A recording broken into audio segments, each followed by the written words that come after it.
The price of survival. The night air was thick with dust, the remnants of a dying world swirling under the glow of artificial lights.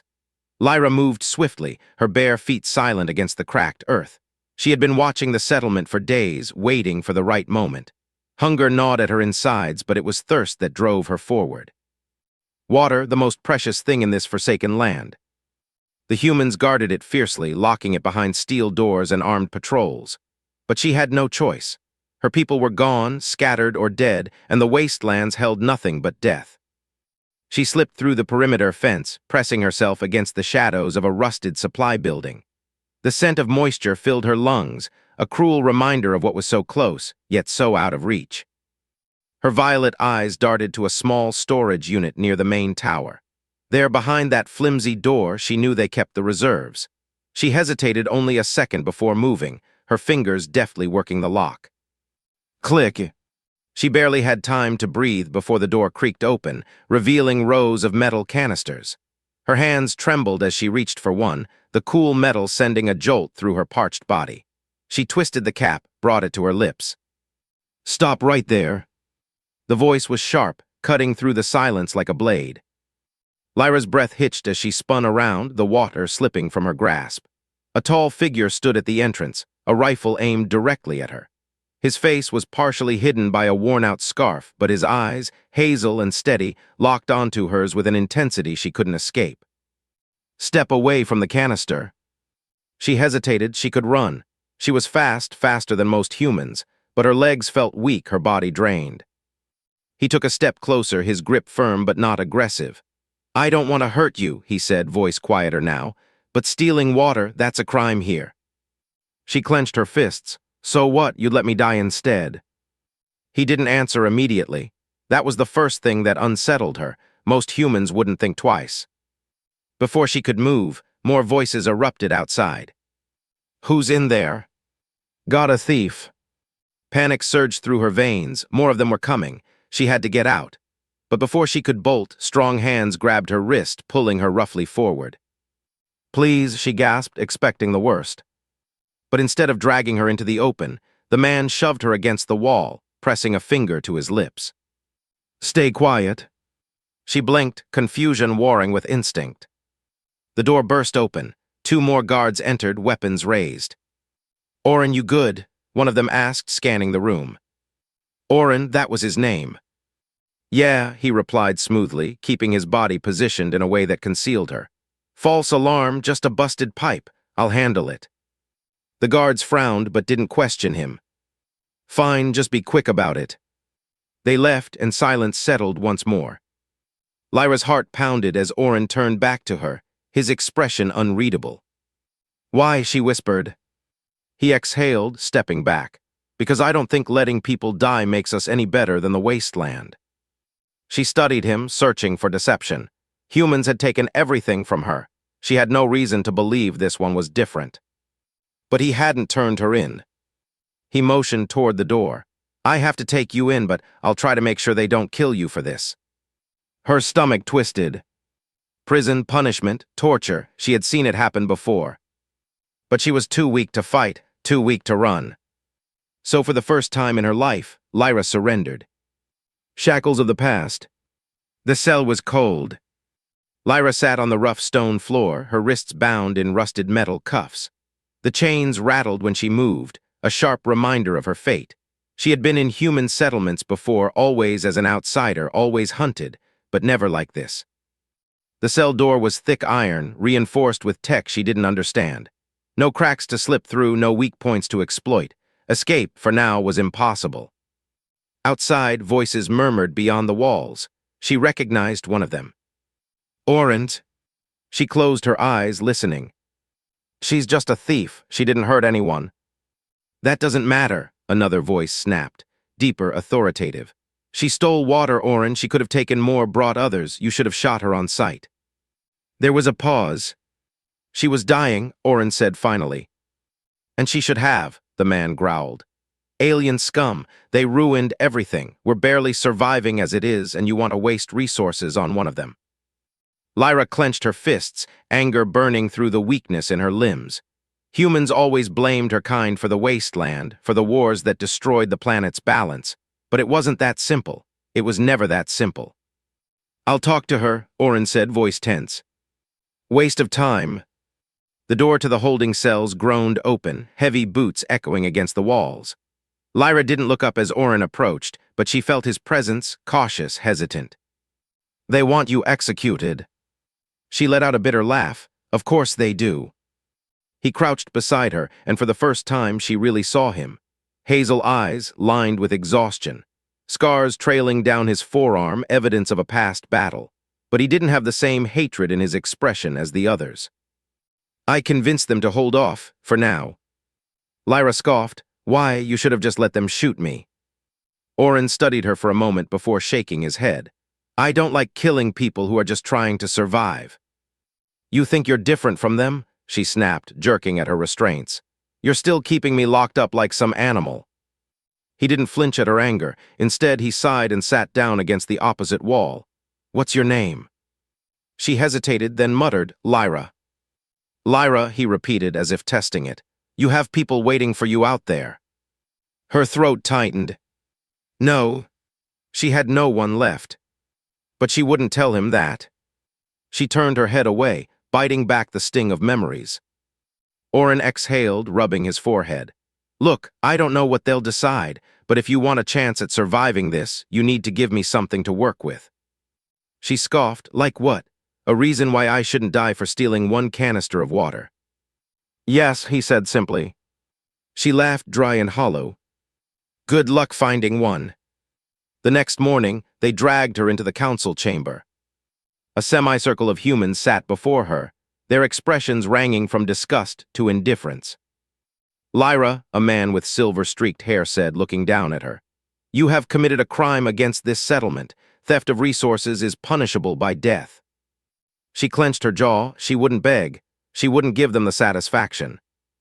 "But," the man continued, "we have been convinced by one of our own to consider an alternative." She blinked, stunned. Oren stood at the far side of the room, arms crossed, face unreadable. "What alternative?" Lyra asked warily. The council leader leaned forward. "You will work under supervision. Your actions will determine whether you deserve mercy." Lyra felt a cold weight settle in her chest. "Slavery." She turned to Oren, expecting betrayal, but his gaze held something else, something she couldn't quite place. "What if I refuse?" she asked. The leader's face hardened. "Then you die." She swallowed hard. There was no choice. "Fine." Oren stepped forward, unlocking her cuffs. But the weight of her new chains remained. A fragile alliance.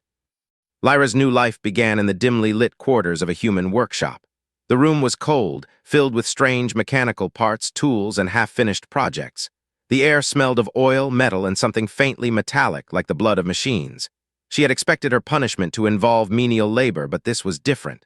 Oren had spoken of work, but this felt more like a holding pattern, a waiting game. Each day was the same. She woke early, her thin mattress offering little comfort, and was assigned tasks under Oren's watchful eye. At first, there was tension. She couldn't help but wonder if he would betray her to the council. His silence in those early days didn't help ease her suspicion. But there were moments when their eyes met and she saw something flicker in his, something that made her feel seen. She didn't want to trust him. But as days turned into weeks, it became harder to ignore the fact that he was trying to protect her. One morning, while repairing a broken fuel generator in the workshop, she found herself staring at the thin line of sunlight that filtered through the cracked window. The past was a blur, the days of wandering and searching for water, her people scattered, the battles fought for survival. But in this place, there was something almost peaceful. It was unnerving. "Hey." Oren's voice broke through her thoughts, his footsteps muffled on the stone floor as he approached. She didn't answer, though her eyes flickered to him. She had grown used to his presence. It wasn't comfort. She didn't trust him that much. But it was an odd kind of familiarity. "Can we talk?" he asked gently, his voice softer than usual. She raised an eyebrow. "About what?" "I think it's time we talk about your past," he said, not demanding, just offering. Her hand froze mid-motion, tightening around the broken tool in her grip. "I'm not in the mood for storytelling." I didn't mean it like that, he sighed. Well, I think we need to understand each other better, especially if we're going to survive whatever comes next. She narrowed her eyes, sensing there was more to his words than he let on. What do you mean, whatever comes next? Oren's gaze shifted away, his fingers running through his unkempt hair. You've been here long enough to see the cracks in the settlement. Tensions are rising. If the council doesn't think you're useful, he stopped himself. They'll dispose of you. Lyra felt a jolt of anger surge through her chest. Like you wouldn't let that happen. He hesitated, then nodded. Like I said before, I'm not like the rest of them, but I'm also not in charge here. I can't promise you safety forever. The cold truth hit her. He had a point. Lyra shifted uncomfortably, looking down at her hands. She wasn't used to trusting anyone. She had learned to survive alone, to fend for herself. And yet, here she was, reliant on a human who had shown her more mercy than she'd ever thought possible. If I tell you something, she said cautiously, her voice barely above a whisper, will you promise not to turn me in? His eyes met hers with an intensity she hadn't expected. I can't promise anything, but I'm not the enemy. She exhaled, the weight in her chest growing. You'll hate me when I tell you. Everyone does. I won't judge you for your past, Lyra, Oren said firmly. I don't care about what you've done. I care about what we do now. The sincerity in his voice caught her off guard. For a moment she stood frozen, but then the words spilled out like an unstoppable current. My people, the ones who came before, they weren't all peaceful, they weren't all innocent. She swallowed hard, eyes falling to the floor. We came here because we needed the resources, needed the water, but we weren't always kind. We destroyed, we took by force if we had to. We made enemies. Oren was silent, watching her closely, as if waiting for her to continue. And when the humans fought back, she continued, we lost everything, and now I'm one of the last ones left. Most of my people are gone. For a long time, Oren didn't speak. He just stood there, absorbing her words. When he finally spoke, it was with a quiet, steady tone. I don't know everything about your people, Lyra, but I do know that you're not the same as those who came before you. She lifted her gaze, startled. I don't know how many of your kind were part of the destruction, or if you had any say in it, he added. But I believe you deserve a chance to start over, a chance to live. Lyra felt her throat tighten. For the first time in what felt like an eternity, her heart stirred with something foreign, hope. She didn't know if she could trust him, but for the first time she wondered if it was worth trying. Maybe you're right, she said quietly, her voice shaking. Maybe I do deserve a chance. The silence between them lingered for a moment longer before Oren's voice broke it. You do. But in the depths of her mind, she couldn't ignore the fear creeping in. Because she knew that the true danger wasn't just the council or the settlers. It was something much darker, something she hadn't fully understood until now. A fragile alliance had been formed, but their survival wasn't guaranteed. And if they didn't make the right choices, they would both fall. Oren stood up, brushing dust from his hands. Come on, there's work to do. She nodded, still processing everything he had said. But as she followed him to the next task, something new bubbled beneath the surface. An unspoken understanding that perhaps they weren't so different after all. The choice to survive was one they would both have to make, together. The unraveling truth. The days stretched on, each one blending into the next, a haze of work and quiet moments shared with Oren. Lyra had learned the rhythms of the settlement, the tasks that were expected of her, the routines she was forced into. But it wasn't just about surviving anymore. Something had shifted inside her, a subtle change that made her question everything she'd once believed about humans, about her people, and about her own role in the destruction that had befallen this world. For the first time in a long while, Lyra felt like she was becoming a part of something. She could feel the weight of Oren's eyes on her as they worked side by side, fixing broken machinery, scavenging for parts, repairing generators. He had not asked her about her past again, but there were moments when she caught him watching her with an unreadable expression. It was as if he was waiting for something, some breaking point that would reveal the full extent of the trauma she carried. One evening, as the sun dipped below the horizon and painted the sky a fiery red, Oren and Lyra stood outside the workshop, staring out at the ruined city beyond the settlement's walls. The wind blew softly, carrying with it the scent of dust and decay. Why did you help me? Lyra asked, her voice quiet but steady. You know what I am, what I've done. Oren turned to her, his face shadowed by the fading light. He didn't answer immediately. His eyes lingered on the horizon as if searching for something in the distance. After a long pause, he finally spoke. Because I don't believe in judging someone by their past. I believe in what they choose to do with their future. His gaze shifted back to her, meeting her eyes directly. I saw something in you that reminded me of the person I used to be. Lyra tilted her head. The person you used to be. He nodded, his expression growing distant, as if lost in thought. I wasn't always part of this settlement. I used to roam the wasteland, scavenging and surviving however I could. I did things I'm not proud of. But I changed when I realized that survival isn't enough. You need something more, something worth fighting for. Lyra felt a pang of understanding, something she hadn't expected to feel. And you think I can change? I think you already have, he said. You're not the same person who stole the water from the settlers. You're more than that, and that's why I'm willing to help you. Her heart ached at his words. She wanted to believe him, wanted to believe that she could be more than the mistakes of her past. But trust didn't come easily to her, not anymore. Before she could respond, the distant hum of the settlement's alarms broke the quiet. It was the low, urgent sound that signaled trouble. Something was wrong.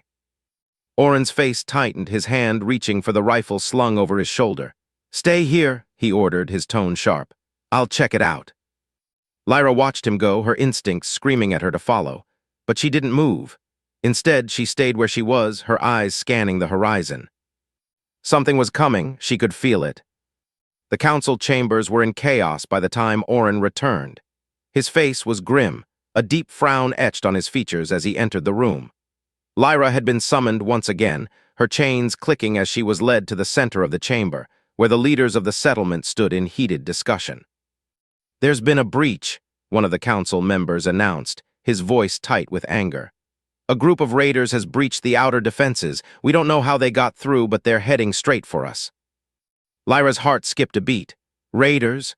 She had heard stories of the marauders that roamed the wastelands, ruthless and without mercy.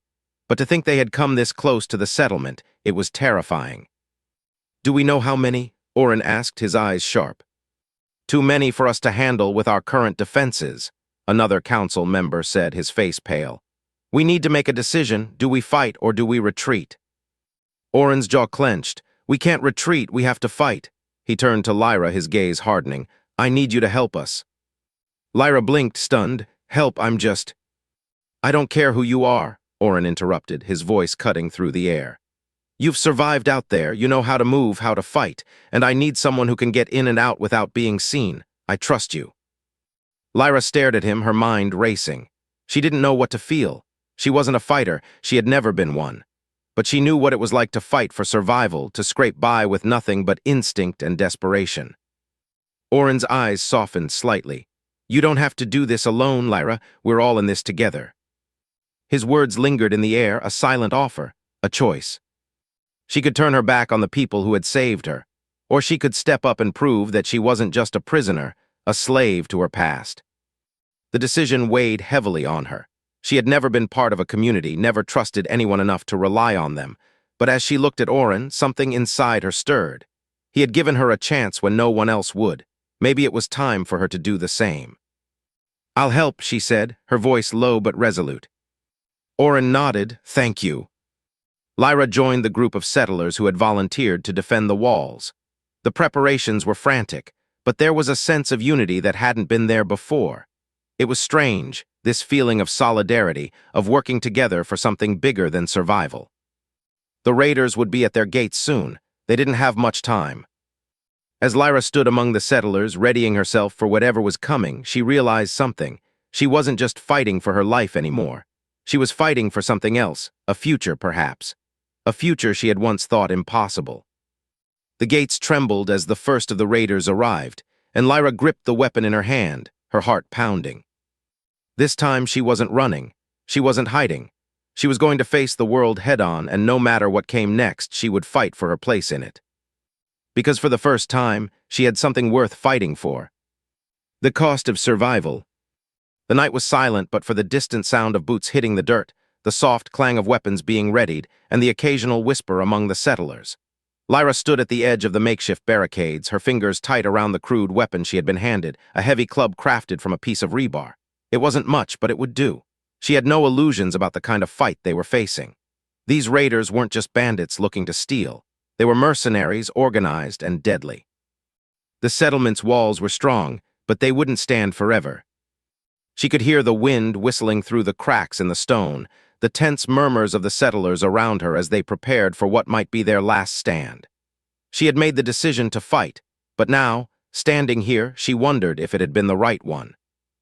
Orin had been by her side since the moment they'd set up their defenses, quietly instructing the settlers, organizing them into positions, his calm presence offering reassurance. The human leader had become something of a pillar in the settlement. His practical decisions, strategic mindset, and quiet strength had earned him respect. And to Lyra's surprise, he had grown to be more than just her protector. He was someone she could count on, someone who trusted her. And that trust felt fragile. As she scanned the horizon, she saw the first silhouettes approaching in the distance, dark figures moving across the dusty wasteland. They were coming. Lyra's heart pounded, each beat heavy in her chest. She looked to Orin, who was speaking with another settler, his face serious but composed. His eyes met hers for just a moment, and in that fleeting glance, something passed between them, an understanding. "This isn't just about surviving anymore, is it?" Lyra murmured under her breath, the words slipping out before she could stop them.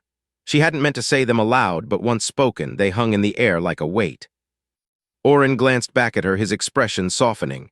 "No," he said quietly, "it's not. It's about more than that now." Before Lyra could respond, the first explosion rang out. The ground shook beneath her feet, and the air was filled with the harsh screech of metal as the raiders' artillery slammed into the outer wall. The barricades trembled, and the first shouts of alarm echoed from the settlers behind her. "Ready yourselves," Orin shouted, his voice cutting through the chaos. "This is it." Lyra's breath hitched as the realization hit her. This was no longer a game of survival. This was a fight for the future of the settlement, for everything they had worked so hard to build. The first raider charged forward, his face twisted in a grimace, his weapon raised high. Lyra's body reacted instinctively, stepping forward and swinging her club with all the strength she could muster. The blow landed with a sickening thud, knocking the raider off balance. He stumbled, but before he could recover, Orin was there, tackling him to the ground and quickly incapacitating him with a swift strike to the head. Lyra stood there for a moment, her hands shaking, as she realized she had just killed someone. She had never done anything like that before, never taken a life. But now, with the chaos surrounding her, she didn't feel the weight of guilt. Not yet. She only felt the cold rush of adrenaline and the need to survive. More raiders came, dozens of them, armed and determined. The fight erupted around her, settlers firing makeshift weapons, swinging clubs, and using anything they could as a defense. Lyra fought alongside them, driven by a primal need to protect her new home, to prove that she wasn't just a prisoner or a slave. She was part of this. She was a part of something greater than herself. Orin fought by her side, his eyes scanning the battlefield, his movements fluid and efficient. He was the calm in the storm, keeping the settlers organized, directing them where they were needed most. Lyra could feel his presence beside her, a steadying force that gave her the courage to keep fighting. But even with Orin's leadership, the raiders were too strong. Their numbers were overwhelming, and they were better equipped, armed with advanced weapons that the settlers couldn't match. Lyra could see the fatigue in the eyes of the defenders, the desperation beginning to creep in as they were pushed back. It was when the second wave of raiders hit the east wall that Lyra saw it, Orin's face, pale and set with determination as he shouted to the others to fall back. He was taking charge, directing the settlers to regroup in the center of the settlement. But there was something else in his expression, something she hadn't seen before. Fear. "Fall back," Orin shouted again, his voice rising above the din of gunfire and screams. "We need to hold them at the main gate, everyone to the central courtyard now." Lyra's heart skipped a beat. "What about you?" she asked, stepping toward him, eyes wide with concern. "I'll hold them off for as long as I can," Orin said, his voice calm but final. "You need to get the settlers to safety." "No," Lyra protested, her voice shaking. "I'm not leaving you." Orin turned to face her, his eyes soft with something she couldn't name. "You have to, Lyra. You have to survive. I can't protect you forever, but you can protect them." Tears pricked at the corners of Lyra's eyes, but she wiped them away angrily. "I won't leave you." He grabbed her arms, his grip tight, forcing her to look at him. "You have to. This isn't just about us anymore, it's about everyone. You're stronger than you think, Lyra. You have to lead them." Lyra opened her mouth to argue, but she could see the truth in his eyes. The raiders were closing in, and there was no time left for anything but survival. With a final, desperate glance, Lyra turned and ran. She sprinted toward the central courtyard where the remaining settlers were gathering, some wounded, others still ready to fight. Her heart pounded as she fought back the urge to look behind her to go back to Orin. But she knew he was right. She couldn't do this alone. And in that moment, Lyra realized something that she had never truly understood before. Survival wasn't just about fighting. It was about living. As the gates to the settlement began to fall and the settlement's fate hung in the balance, Lyra knew that this was just the beginning. There would be more battles to come, more hard choices. But one thing was certain, she wasn't just fighting for her life anymore. She was fighting for a future. For a future where she could stand as more than just a fugitive, more than just a survivor. For a future where she could be part of something bigger. And with that thought, she prepared to face whatever came next. Because now she had something to protect.